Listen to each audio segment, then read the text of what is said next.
இப்போ ஒரு குக்கரை அடுப்பில் வச்சு தண்ணியை நல்லா காய வச்சுக்கணும். நம்ம உலைக்கு சாதத்துக்கு தண்ணி வைக்கிற மாதிரி நல்லா காய வச்சுக்கலாம்.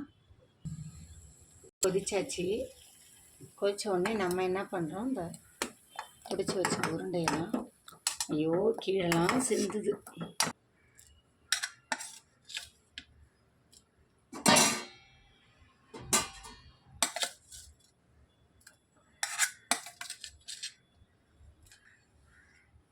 கொதிக்கிற தண்ணியில் இப்போ நம்ம இதை போட்டுக்கிட்டோன்னா அது கொஞ்சம் நல்லா வெந்து வரும்.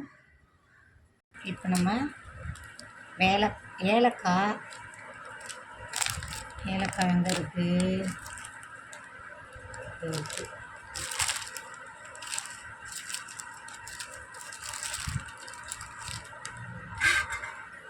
ஏலக்காய் 2 எடுத்துக்குவோம்.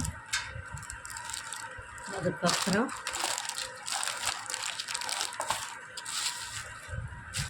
வெல்லத்தை தட்டிக்குவோம். இது வெல்லம் போடும்போது அது ஒரு இது நம்மளுக்கு அப்படியே சத்து கிடைக்கும். ஏன்னா சர்க்கரையை விட வெண் சர்க்கரையை விட நாட்டு வெல்லம் ரொம்ப இல்லை. இப்போ நம்ம இதில் வெல்லத்தை கொட்டிக்கலாம். வெல்லம் இந்த சர்க்கரை இந்த வெல்லம் போடுறது ரொம்ப நல்லாயிருக்கும்.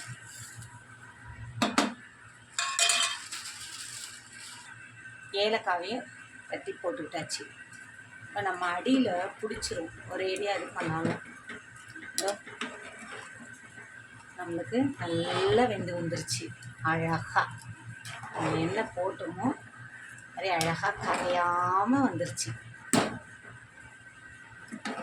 எப்பயுமே இது உருண்டையாக எடுத்து சாப்பிடும்போது குழந்தைங்களுக்கும் நல்லா பிடிக்கும்.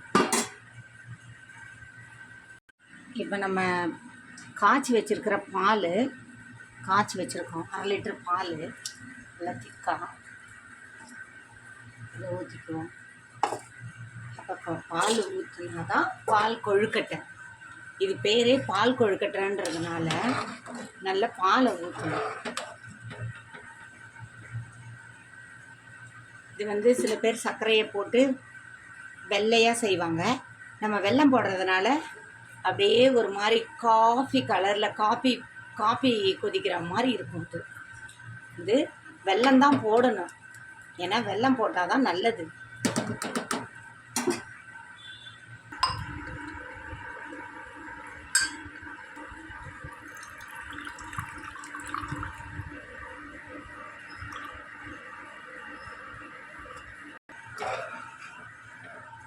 பாலை ஊற்றுனதுக்கப்புறம் நல்லா கொதிச்சு வந்தாச்சு. தேங்காய் பூ நல்லா திருவி வச்ச தேங்காய் பூவை கொட்டிக்குவோம். அது நல்லா மெண்டு சாப்பிடும்போது, அந்த கொழுக்கட்டையை சாப்பிடும்போது தேங்காயும் பல்லில் அரைப்படும்போது நல்லாயிருக்கும். எப்பயுமே எல்லா பொருளையும் எங்கள் அம்மா தேங்காய் தான் போட்டு செய்வாங்க. இதுலேயும் தேங்காய் பூ போடும்போது செம்மையாக இருக்கும் நம்மளுக்கு. ஓகே விவர்ஸ், டிஃபன் ரெடி, வாங்க சாப்பிட்லாம். இந்த மாதிரி நீங்களும் உங்கள் வீட்டில் செஞ்சு பாருங்கள். செஞ்சு பார்த்துட்டு கமெண்டில் வெல்லம் போட்டு செஞ்சால் எவ்வளோ நல்லா இருக்குது, டேஸ்ட்டாக இருக்குன்றத கமெண்டில் சொல்லுங்கள். லைக் பண்ணுங்கள், ஷேர் பண்ணுங்கள், சப்ஸ்கிரைப் பண்ணுங்கள். சாப்பிட்லாம் வாங்க. ஆவி பறக்கும் டீ கடைன்ற மாதிரி கொழுக்கட்டை. ஆன்சிமா சொல்லுமா, சாப்பிட வாங்க.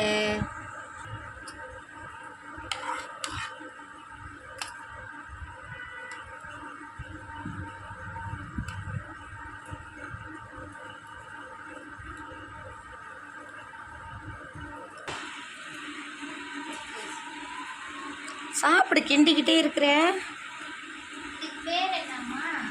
பால் கொழுக்கட்டை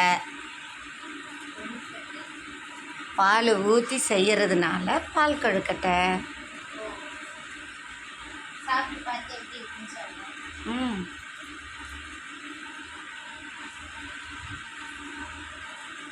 நல்லா இருக்கா? ஆனால் தேங்காவும் ஏலக்காவும் தான் எனக்கு பிடிக்கல.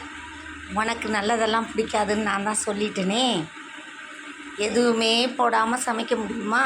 இதுக்கு ஒரு டயலாக் எதனாவது இருக்குமே. அதானே. மனுஷனுக்கு முக்கியம் சட்டை. இன்னைக்கு எங்க வீட்டுல பால் கொழுக்கட்டை. வீடியோ பிடிச்சிருந்தா லைக் பண்ணுங்க, ஷேர் பண்ணுங்க, கமெண்ட் பண்ணுங்க. சப்ஸ்கிரைப் பண்ணுங்க.